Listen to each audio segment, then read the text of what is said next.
Medicine ہوتی ہے، ہمارے پاس کوئی ایک ایسی میڈیسن نہیں ہے جو آپ کے سارے سسٹمز کو ٹھیک کر دے، لیکن دین میں حضور اکرم صلی اللہ علیہ وسلم نے ہمیں ایک میڈیسن ایسی دی ہے، ایک انجیکشن ایسا دیا ہے کہ اگر ہم اس کو سنبھال لیں، اس کو عملی طور پر اپنی زندگی میں اپنا لیں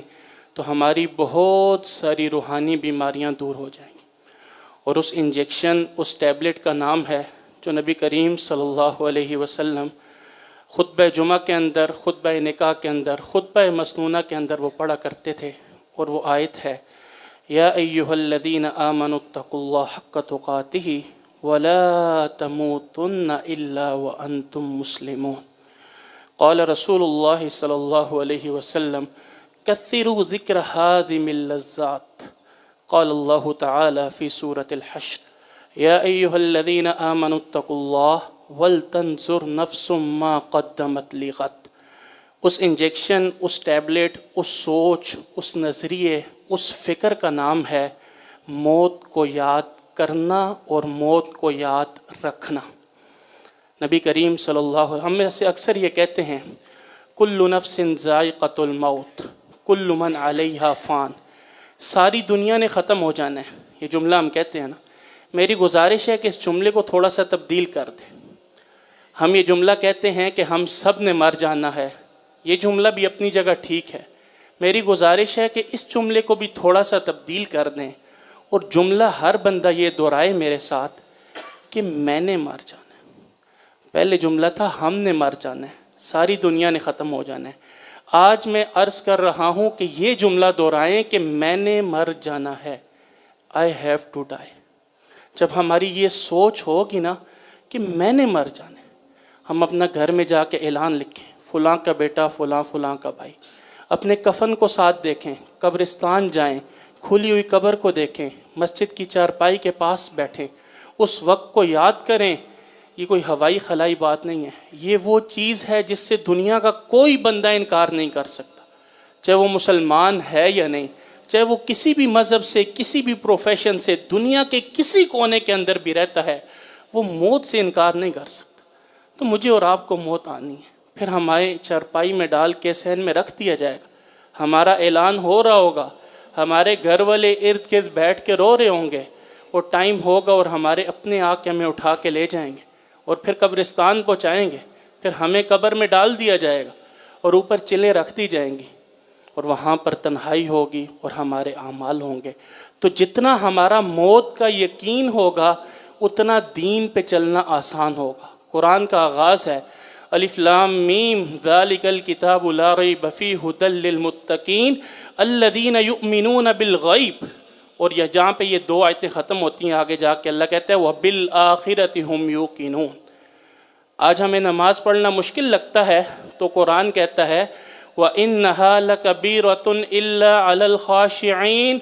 الَّذِينَ يَظُنُّونَ أَنَّهُمْ مُلَاقُو رَبِّهِمْ، جو اللہ کی ملاقات پر یقین رکھیں گے، جنہیں موت کا یقین ہوگا، موت کے اٹھنے کے بعد کی زندگی کا یقین ہوگا، نماز پڑھنا ان کے لیے آسان ہو جائے گی۔ آج یہ قرآن ہمارے اوپر اثر نہیں کرتا۔ قرآن میں آتا ہے وَجَعَلْنَا بَيْنَكَ وَبَيْنَ الَّذِينَ لَا يُؤْمِنُونَ بِالْآخِرَةِ حِجَابًا مَسْتُورًا، اگر آخرت کا یقین کمزور ہوگا تو درمیان میں پردہ آ جائے گا، اس قرآن کا صحیح معنوں کے اندر اثر نہیں ہوگا۔ آج نبی کریم صلی اللہ علیہ وسلم کی سیرت ہماری سیرت نہیں منتی، اس کی وجہ یہ ہے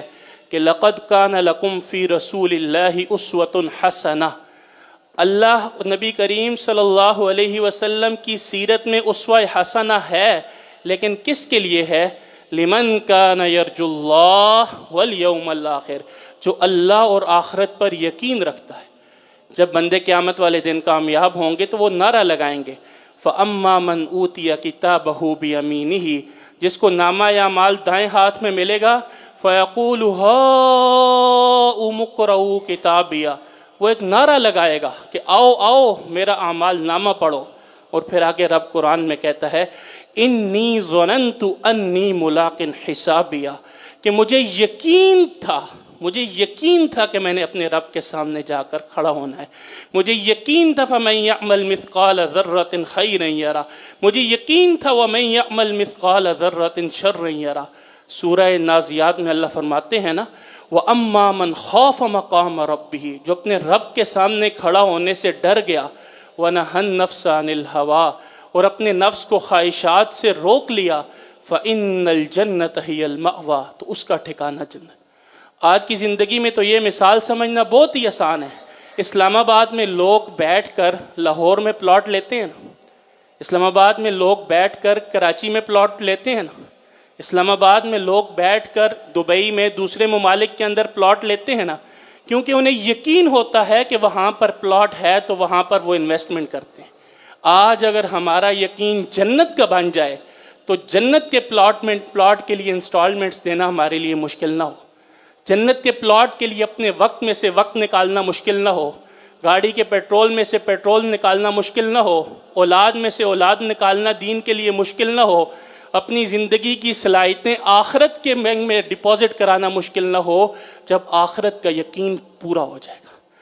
آخر میں کچھ ٹیسٹ کرتے ہیں، کیا ہمارا واقعی ہی موت پر ایمان ہے؟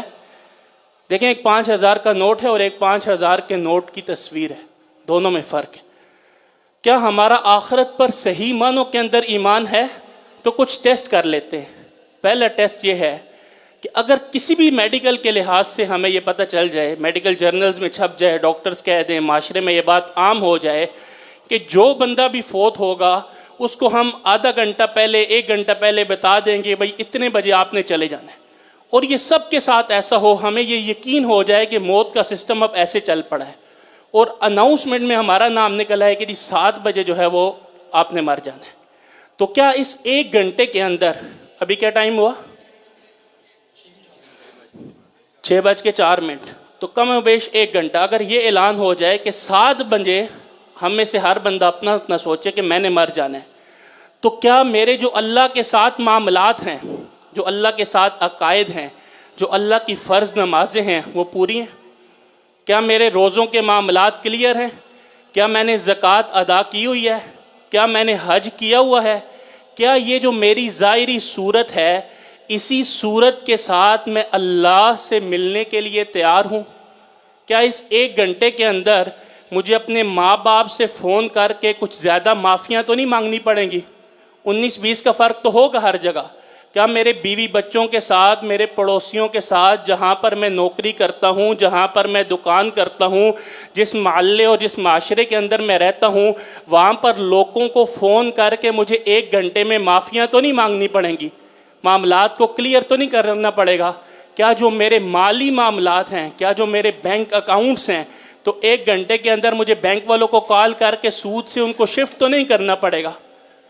کیا میرے جو بھی زندگی کے حالات ہیں، چاہے وہ اللہ کے ساتھ ہیں، چاہے وہ حقوق العباد کے اندر ہیں، چاہے وہ گیجٹس کے اندر ہے، کیا جو میرے موبائل اور لیپ ٹاپ کی ہسٹری ہے، جو اس کا ڈیٹا ہے، جو اس کے اندر کی چیزیں ہیں، اس 1 گھنٹے کے اندر مجھے اس کو ڈیلیٹ تو نہیں کرنی پڑیں گی؟ تو اگر تو میری یہ ساری چیزیں اس 1 گھنٹے کے اندر میرا جواب یہ ہو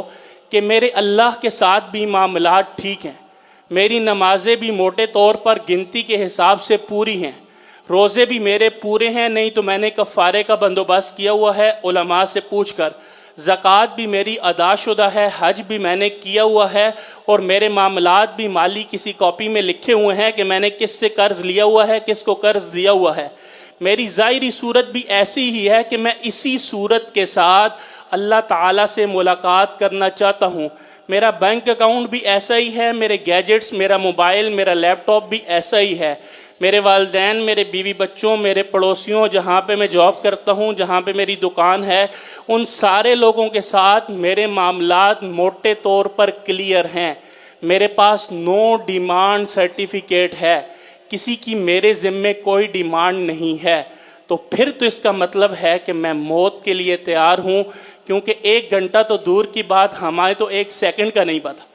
آپ نے ایسے پلیئر دیکھے ہوں گے جو کرکٹ کے گراؤنڈ میں پیڈز کر کے گئے اور ادھر ہی فوت ہو گئے، ایسے علماء کا سننا ہوگا جو دین کی قرآن کی آیت پڑھ رہے تھے اور ادھر ہی فوت ہو گئے، ایسے لوگوں کی ویڈیوز دیکھی ہوں گی جو نماز پڑھ رہے تھے تو ادھر ہی فوت ہو گئے، ایسے لوگوں کا پتہ ہوگا جو بارات لے کر گئے اور ادھر ہی فوت ہو گئے، تو ہمیں تو 1 گھنٹے کا نہیں پتہ۔ تو ساری بات کا خلاصہ یہ ہے کہ ہم ایک انجیکشن، ایک ٹیبلٹ، ایک سوچ، ایک نظریہ، ایک فکر کو اپنے پلے باندھ لیں، اور اس چیز کا نام ہے کہ موت کو یاد رکھنا۔ کثروا ذکر ہاضم اللذات، اور یہ نہ کہیں کہ سب نے مر جانا ہے، یہ نہ کہیں ہم سب نے مر جانا ہے، ساری دنیا نے ختم ہو جانا ہے، بلکہ انفرادی طور پر کہیں کہ میں نے مر جانا ہے، میں نے مر جانا ہے، میں نے مر جانا ہے، اور دل کے ساتھ اپنے گھر میں جا کے تسلی کے ساتھ اپنا اعلان لکھیں، اپنے کفن کو دیکھیں، قبرستان جائیں، کھلی ہوئی قبر کو دیکھیں، مسجد کی چارپائی کے ساتھ بیٹھیں، کچھ بھی ایسے کام کریں جس سے یہ جو موت کی یاد ہے یہ ہر وقت ہمارے ذہن میں ہو۔ جیسے قرآن کہتا ہے یا ایھا الذین آمنوا اتقوا اللہ، اے ایمان والو اللہ کا تقوی اختیار کرو، ولتنظر نفس،